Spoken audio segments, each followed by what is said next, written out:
کون بنے گا کروڑ پتی؟ اگر آپ دن رات امیر ہونے کے خواب دیکھتے رہتے ہیں، اپنے خوابوں کی حسین تعبیر دیکھنا چاہتے ہیں، صرف حلال کمائی سے کروڑ پتی بننا چاہتے ہیں، تو یہ نسخہ آپ بھی آزمائیے۔ سیدنا ابی بن کعب رضی اللہ عنہ بیان کرتے ہیں کہ اللہ کے رسول صلی اللہ علیہ وسلم نے مجھے کچھ قبیلوں سے زکوٰۃ وصول کرنے کے لیے روانہ کیا۔ میں سب سے پہلے جس شخص کے پاس پہنچا، اس کے پاس گنتی کے چند اونٹ تھے۔ اس کی زکوٰۃ صرف 1 سالہ چھوٹی اونٹنی بنی، تو وہ کہنے لگا، اللہ کی قسم، آج سے پہلے میں کبھی زکوٰۃ دینے کے قابل ہی نہیں ہوا تھا۔ آج میں یہ کمزور اور لاچار اونٹنی ادا نہیں کروں گا، جو نہ دودھ دیتی ہے نہ سواری کے کام آ سکتی ہے۔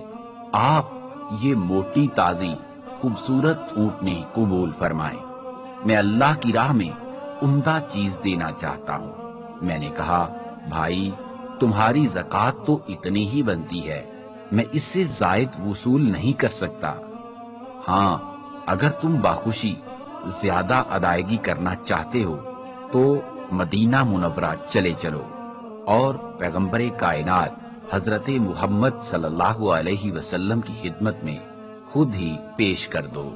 لہٰذا وہ مدینہ منورہ آیا اور پیغمبر کائنات صلی اللہ علیہ وسلم کی خدمت میں حاضر ہو کر عرض کرنے لگا، اللہ کے رسول، آج سے پہلے کبھی میں زکوٰۃ دینے کے قابل نہیں ہوا تھا۔ آج میری زکوٰۃ صرف 1 سالہ کمزور سی اونٹنی بنی ہے، لیکن میں اللہ کی راہ میں یہ مضبوط اور خوب موٹی تازی اونٹنی دینا چاہتا ہوں، آپ یہ قبول فرمائیے۔ آپ نے فرمایا، اگر تم اپنی خوشی سے زیادہ ادائیگی کرنا چاہتے ہو تو ہم لے لیتے ہیں، اللہ تمہیں اجر دے اور تمہارے مال میں برکت دے۔ سیدنا ابی بن کعب رضی اللہ عنہ فرماتے ہیں، ایک عرصے کے بعد میں دوبارہ اسی قبیلے سے گزرا تو وہ شخص بوڑھا ہو چکا تھا اور اس کے اونٹوں کی تعداد 1500 ہو چکی تھی۔ اس کی زکوٰۃ 30 جوان اونٹنیاں بنی، جن کے ساتھ ایک نر اونٹ بھی تھا۔ یہ سب دعائے نبی صلی اللہ علیہ وسلم اور خوش دلی سے زکوٰۃ دینے کی برکت تھی۔